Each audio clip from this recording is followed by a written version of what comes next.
Mostrar qual foi o impacto dessa revolução digital na saúde do trabalhador brasileiro.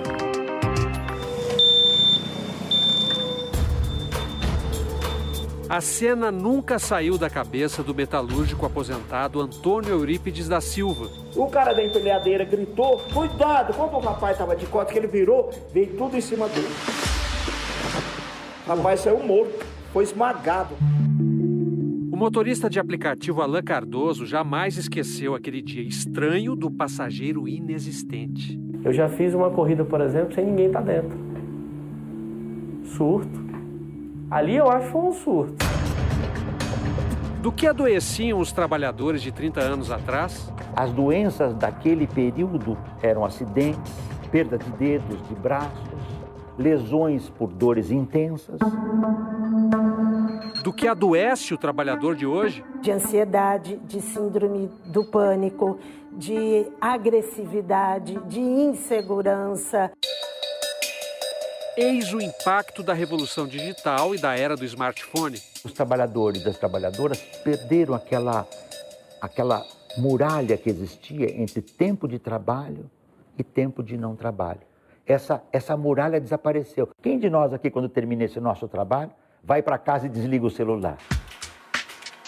Durante 30 anos, o grupo de pesquisa Metamorfoses do Mundo do Trabalho da Universidade de Campinas acompanhou as mudanças que a tecnologia provocou no perfil dos empregos. Em 1989, um ano depois da chegada da internet no Brasil, havia 7 milhões e 700 mil operários nas fábricas e 11 milhões e 900 mil trabalhadores no setor de serviços. Em 2017, um novo levantamento constatou os efeitos da automação. Com 9 milhões e 600 mil empregados, a indústria teve crescimento discreto no número de vagas. Com 26 milhões de trabalhadores, o setor de serviços foi turbinado pela revolução digital. Nessas quase 3 décadas, os pesquisadores constataram a mudança gradativa do adoecimento do trabalhador brasileiro. Processos de ansiedade, depressão, perda de sentido do trabalho. Em 1989, o que importava era a força bruta do trabalhador. É claro que as doenças de antigamente tinham que ser outras. O que o senhor fazia na fábrica? Eu trabalhava com o sol da ponta. Eu fazia a montagem. Um trabalho duro? Olha, eu vou ser franco, era pesado, você tinha que segurar as mangueiras aqui, era mangueira de água. Aquelas máquinas de furar chão mesmo, fazia barulho de quase 100%. Barulhão mesmo? Barulhão mesmo, não era só a minha não, era que tinha 10 companheiros, cada carro com uma máquina daquela lá. A traseira, não é a traseira da Kombi? Uhum.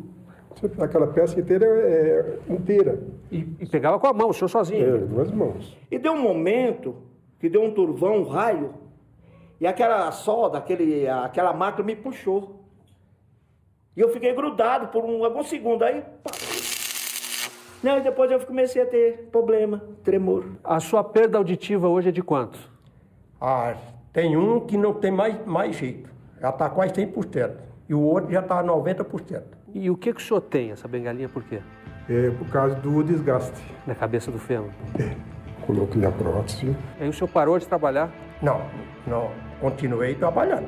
Continua trabalhando? Até aposentar. Eu não abandonei o serviço, eu não reclamei nada com ninguém, porque eu precisava trabalhar. Diz que quem vai no inferno acostuma com o diabo, né? Podia ser duro, precisa ser pesado, mas ele leva o ouro, mas deixa o couro.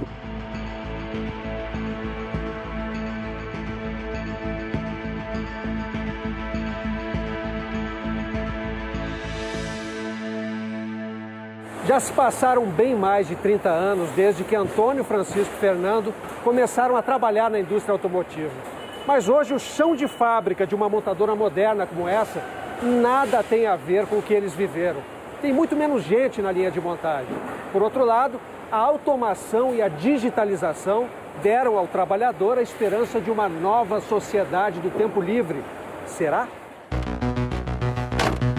Assim que acorda, é algo automático, você já se arrumar, tomar banho, ligar o aplicativo e ir pra rua, porque você sabe que é produtividade. Alain trabalha de domingo a domingo, sem folgar nunca, com uma jornada insana. Facilmente 18 horas. Por dia? Facilmente. Chegou a ter barbearia e restaurante, faliu. no popular, né, quebrei. Separado com uma filha pequena, a mãe doente com Alzheimer, restou-lhe se inscrever como motorista de aplicativo. Minha mãe tem um problema de saúde, minha filha precisa de mim, então são coisas que eu não posso falhar. E a minha dívida. O sono foi o primeiro a ir embora. Não consigo dormir bem de verdade, não dá, realmente você fica sob pressão o tempo inteiro. Os sintomas foram aparecendo. Dores musculares, está muito tempo dentro do carro, tontura, e aí às vezes a questão da tontura está relacionada à falta de vitamina no corpo, que você come mal, às vezes tremedeira, que aí eu acho que está relacionada ao estresse. O sinal de alerta apareceu no dia em que jurou ter apanhado um passageiro. Eu acordei e fiz uma corrida, cheguei no local, na minha cabeça eu fiz uma corrida, e cheguei no local e falei, passageiro, chegamos. E ninguém abriu a porta, eu olhei para trás e eu vi o meu travesseiro. E assim vai tocando a vida, grato por conseguir uma ocupação, mas frustrado por não considerar um trabalho criativo. É uma atividade braçal, vamos dizer assim. Você não precisa ter formação acadêmica alguma para fazer isso. Você se considera um operário? Todo mundo que está nessa atividade, fazendo atividade, é um operário. A percepção de Alain bate com os estudos da Universidade de Campinas. Ele é o que os pesquisadores estão chamando de infoproletário. São os operários do novo mundo do trabalho digital.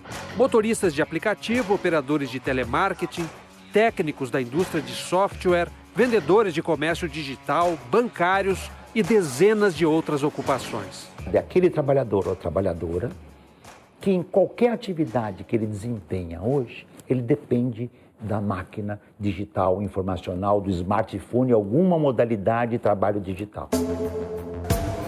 Uma atividade com características bem definidas. Intensidade do trabalho, pouca criatividade, pouca capacidade de controle e nenhuma estabilidade para amanhã ou depois. E o infoproletário sonha com a condição de classe média e vivencia a condição proletária. Ele sonhou que ia ao paraíso e está batendo no inferno. Parecia mesmo a porta do paraíso. Olha, tem uma empresa ali que está contratando, a gente sem experiência, primeiro emprego. Um meio período com tempo livre para outras tarefas. Como eu sou muito comunicativa, falei, vamos dar bem. E fui. Mas com 6 meses de telemarketing, Christopher e Larissa começaram a pifar. Dores de cabeça, dores de estômago, dores no corpo. Aí que seu psicológico começa a ficar abalado, começa a vir dor de cabeça, e aí quando você começa a escutar um zumbido, você começa a sonhar com isso. Christopher correu para o médico porque achou que estava tendo um infarto. Eu tive dores, desse lado do braço, eu tive dores no corpo, calafrios. Mas não era. O próprio médico me disse que, olha, você está doente de uma crise de estresse e ansiedade, você não está bem e você tem que se cuidar. Quando eu falei que eu era atendente de telemarketing, ele falou, Contorcionista de circo, Larissa é capaz de movimentos incríveis. Tem um elemento chamado escorpião, que é tipo uma parada de mãos com o pé na cabeça. Mas desde que entrou no telemarketing, mal consegue mexer o punho por causa de uma tendinite. Qualquer movimento repetitivo com a mão atrapalha nos meus treinos, porque se eu ficar muito tempo de ponta cabeça, machuca. A repetição frenética vem debaixo de muita pressão. É o cliente reclamando, é o cliente humilhando a gente, muitas vezes é o próprio supervisor gritando, falando alto no próprio corredor, com todas as pessoas vendo e ouvindo. A pesquisadora Cláudia Mazei Nogueira ouviu dezenas de operadores de telemarketing doentes, a maioria absoluta de mulheres. Da maneira como está estruturado o trabalho delas, é uma categoria, uma classe fadada ao adoecimento. Com certeza absoluta, sem medo de errar. O Brasil tem hoje cerca de 1.600.000 operadores de telemarketing. Cláudia entrevistou funcionários da maior empresa do setor e concluiu que 39% dos trabalhadores têm lesão por esforço repetitivo, 27% têm transtornos psíquicos e 25% têm distúrbios de voz e audição. Em nota, a Associação Brasileira de Teleserviços, que representa as empresas do setor, contesta a pesquisa. Diz que o índice de adoecimento é inferior a 0,5%. Cita pesquisas internas de satisfação em que 95% dos operadores de telemarketing se declaram felizes com o trabalho. e afirma que as empresas têm diretrizes claras de proteção ao trabalhador. A pesquisadora discorda e diz que metas de atendimento impossíveis de serem cumpridas são exigidas pelas empresas.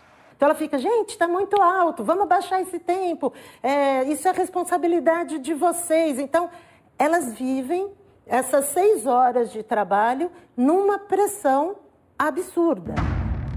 O tempo que sobra é para se recuperar do estresse, ou então não sobra tempo algum. Na verdade, o que a gente tem vivenciado é que esse tempo livre, na maioria das vezes, quando se efetiva, é pelo desemprego, né? Pelo trabalho precário. Parte do tempo que liberou, você tem que utilizar para se qualificar.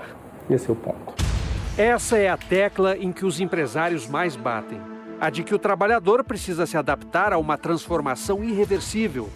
O Serviço Social da Indústria criou 9 centros de inovação voltados para a saúde e a segurança no trabalho espalhados pelo país.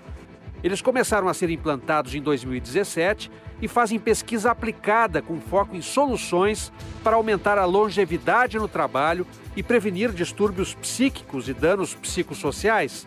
Uma plataforma de soluções foi criada e 45 empresas já recorreram a essas técnicas. Os patrões estão preparados para enfrentar essas novas doenças de ordem psíquica que apareceram com a tecnologia? O impacto da tecnologia é tão brutal que ninguém na sociedade está preparado completamente para trabalhar. Então a gente tem que ter um processo que é de nação, construção de todos, para resolver isso. O problema não é a tecnologia em si, é como nós nos preparamos para as transformações que a tecnologia gera. Os infoproletários ainda não encontraram o ócio que a tecnologia prometeu. Qual que é a preocupação que você tem quando você vai trabalhar? Complicado. É ficar pouco tempo sem ver minha filha. Você acha que fica pouco tempo com ela? É por isso que a Alain não desperdiça um segundo sequer. O trajeto para a escola virou um tesouro, ainda que ele tenha de fazer 1000 corridas para compensar. A gente tem que ter na vida sentido dentro e fora do trabalho. Ou seja, você precisa ter aquele tempo que você vai, no caso, para sua casa, que você possa ter o tempo de ler um bom livro, de deitar numa rede. E isso cada vez mais está diminuindo nesse tempo que faz algum sentido positivo na vida.